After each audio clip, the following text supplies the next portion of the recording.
வணக்கம் ஃப்ரெண்ட்ஸ், நம்ம வந்து வுட் பாலிஷில் கலர் பற்றி தான் பார்க்க போகிறோம். நம்ம கலர் வந்து டோருக்கு பண்ண போகிறோம் அப்படின்னா நிறைய பேர் வந்து அப்படியே அந்த கிரைன்ஸ்லாம் மறைஞ்சிரும் அப்படின்னு நினைப்பீங்க. அப்படிலாம் கிடையாது. நாங்கள் கலர் பண்ணி வச்சுக்கிற டோரு நீங்கள் பார்க்குறது தேக்கு மரம். தேக்கு மரத்தில் வந்து கலர் தான் போட்டுக்கிறோம். கலர் போட்டால் நம்ம வந்து நல்ல ஒரு ஃபினிஷிங் வராது. ஓரளவுக்காவது கலர் ஏற்றணும். நம்ம கலர் ஏற்றினாலும் அந்த கிரைன்ஸ்லாம் மறையாமல் இது பாருங்கள், அது மாதிரி இருக்கும்.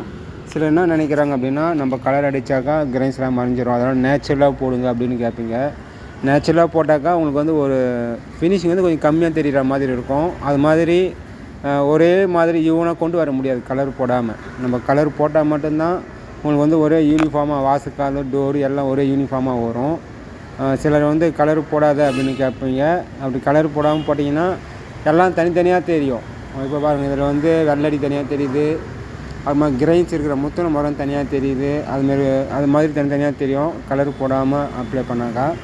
அதுக்கு தான் நாங்கள் வந்து என்ன பண்ணுவோம் அப்படின்னா, இது மாதிரி ஃபுல்லாக ஒரு கோட்டு டீ கூட்டு லைட்டாக அப்ளை பண்ணிவிட்டு, அதுக்கப்புறம் எங்கெங்கே வெள்ளடி இருக்குதோ அங்கே மட்டும் வெள்ளடி நம்ம வந்து கலர் பண்ணுவோம்.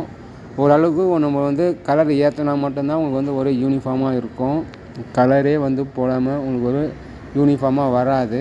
நம்ம கலரே போடாமல் போடணும் அப்படின்னா ஒரே மாதிரி மரம் வெள்ளடிலாம் இல்லாமல் ஒரே மாதிரி கலராக இருந்தாக்கா நம்ம போட்டோம் அப்படின்னா நம்மளுக்கு நல்ல ஒரு ஃபினிஷிங் வரும். இப்போ பார்த்தீங்கன்னா அந்த ஒயிட் இடம் வந்து கொஞ்சம் கொஞ்சமாக அந்த மரத்தோட கலருக்கு வந்து மாறுது பாருங்கள். நம்ம கலர் பண்ணுறப்ப இது மாதிரி தான் வந்து நாங்கள் கொஞ்சம் கொஞ்சமாக மைனூட்டாக வந்து கலர் ஏற்றுவோம். ஒரேடியாக கிரைன்ஸ் மேலே மாதிரி ஏற்றக்கூடாது. அப்படி ஏற்றினாக்கா அது வந்து ஒரு பெயிண்ட் அடிச்சா மாதிரி இருக்கும். டீக்கோ பெயிண்ட் அடிச்சா எப்படி இருக்குமோ அது மாதிரி ஃபுல்லாக அந்த மரத்தோடைய நேச்சுரல் கலரே வராது.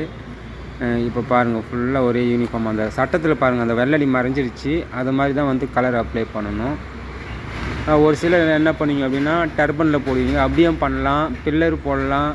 நிறைய விதங்க இது கலர் பண்ணுறதில்ல. கடைசியாக இது மாதிரி பில்லர்லாம் போட்டாலும் எங்கெங்கே வெள்ளடி அதிகமாக தெரியுதோ அங்கே மட்டும் இது மாதிரி கொஞ்சம் லைட்டாக டார்க் கலர் வச்சு அடிச்சிட்டிங்க அப்படின்னா அந்த மரம் வந்து எல்லாம் ஒரே மாதிரி யூனிஃபார்மாக மாறும். இந்த வீடியோ பிடிச்சா லைக் பண்ணுங்கள், மற்றவங்களை ஷேர் பண்ணுங்கள். வுட் பாலிஷ் பற்றி நிறைய தெரிஞ்சுன்றவங்க சேனலை சப்ஸ்கிரைப் பண்ணுங்கள். வுட் பாலிஷ் பற்றி ஃபுல் வீடியோ கீழே டிஸ்கிரிப்ஷன் லிங்க்கில் தரேன்.